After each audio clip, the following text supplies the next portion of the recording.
Hello friends, welcome back to my channel. मैंने आप लोगों को एनालिटिक टेबल बनाना सिखा दिया था लास्ट वीडियो में, और आज हम इसकी जनरल एंट्रीज करेंगे।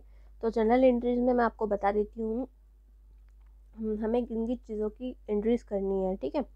तो सबसे पहले हम जनरल एंट्री में इसमें जनरली रॉयल्टी की एंट्री होती है, शॉर्ट वर्किंग की एंट्री होती है, शॉर्ट वर्किंग रिकवर की होती है, और पेमेंट की होती है, और प्रॉफिट एंड लॉस अकाउंट की होती है, ठीक है।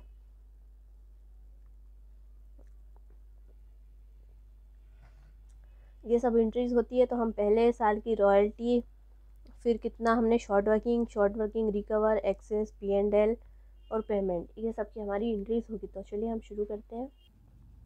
सबसे पहले हम ईयर डाल देंगे 2011, December 31st। तो सबसे पहले हम एंट्री करेंगे रॉयल्टी की।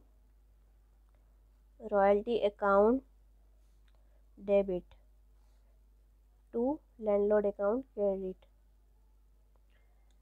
रॉयल्टी होती है हमेशा डेबिट होती है, तो ये हो गया हमारा 6000।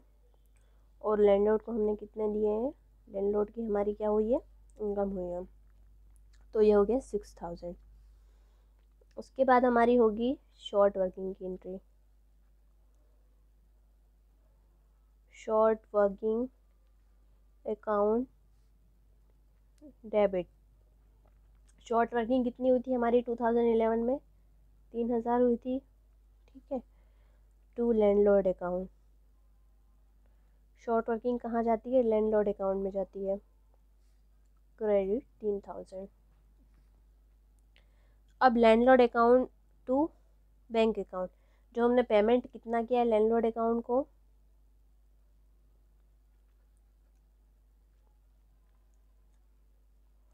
Landlord account debit to bank account. हमने लास्ट में पेमेंट कितना किया था, 9000 का, यहाँ पर हम लिख देंगे 9000। अब आता है हमारा लास्ट में हम सारी चीज़ें कहाँ ट्रांसफ़र करते हैं, P&L account debit to royalty account. मतलब जो रॉयल्टी अकाउंट होता है वहाँ से हम सारी चीज़ों को कहाँ पे ट्रांसफ़र कर देते हैं। रॉयल्टी हमारी 6000 थी, तो रॉयल्टी को हम कहाँ पर ट्रांसफ़र कर देते हैं, P&L में। तो इस तरीके से हमको इसको करना है, ठीक है। अब हम इस ईयर को क्लोज कर देते हैं।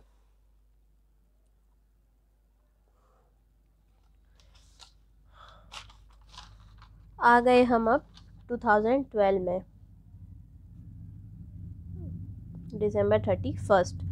वही हमें सबसे पहले मेंशन करना है, royalty account debit to landlord account, ठीक है। तो रॉयल्टी हमारी जो है फर्स्ट ईयर में कितनी थी, 9000 थी, और सेकेंड ईयर में कितनी हो गई है, सॉरी फर्स्ट ईयर में हमारी थी 6000। रॉयल्टी यहाँ पर आप देखिए हर साल चेंज हो रही है, ठीक है। कोई फिक्स अमाउंट नहीं है। फर्स्ट ईयर में हमारी 50% है उस पर, प्रोडक्शन पे, तो 6000 थी। अब हमारी सेकेंड ईयर में हो गई है 9500, ठीक। अब हमारा आएगा लैंडलॉर्ड अकाउंट, जो शॉर्ट वर्किंग होती है। अब वो नेक्स्ट ईयर में हमने क्या करी है, रिकवर करी है। कितनी रिकवर करी थी, 500, तो वो यहाँ पर आएगी landlord account debit 500 to short working recover account, short working recoup account, sorry 500, ठीक है। अब हम आते हैं पेमेंट पर। लैंडलॉर्ड अकाउंट डेबिट, पेमेंट कितना मिला है, पेमेंट कितना किया है, 9500 to bank account.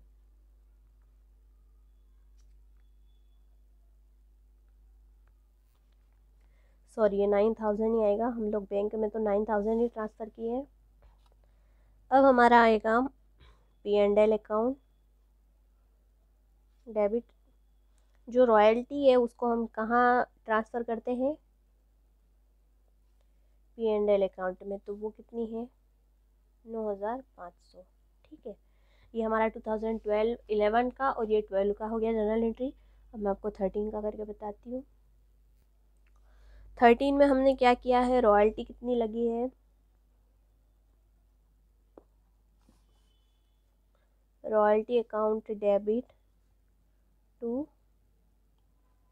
Landlord account. हमने थर्ड ईयर में दिया है 10,500 रॉयल्टी। ठीक है, उसके बाद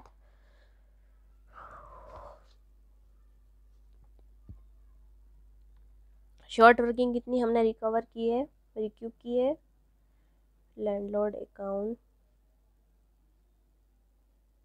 लैंडलॉर्ड अकाउंट में आ रही है शॉर्ट वर्किंग रिक्यूब कितनी है, 1500।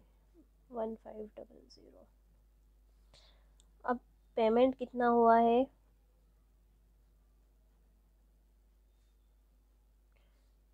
यहाँ पर landlord account debit to bank account, payment हमारा हुआ है 9,000 का।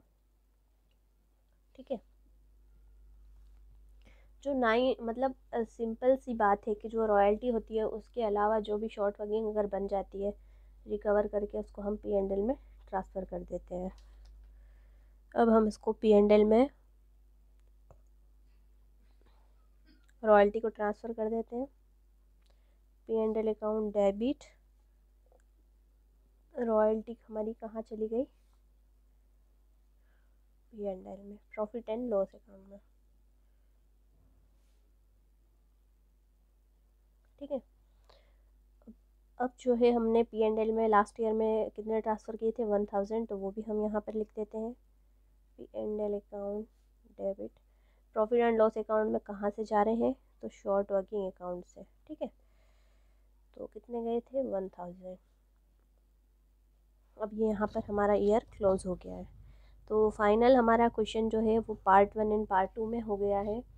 तो आई होप आप लोगों को क्वेश्चन समझ में आया होगा, और अगर कोई डाउट रहता है, सजेशन रहता है, तो आप मुझे कमेंट करके ज़रूर बताएं। Thanks for watching.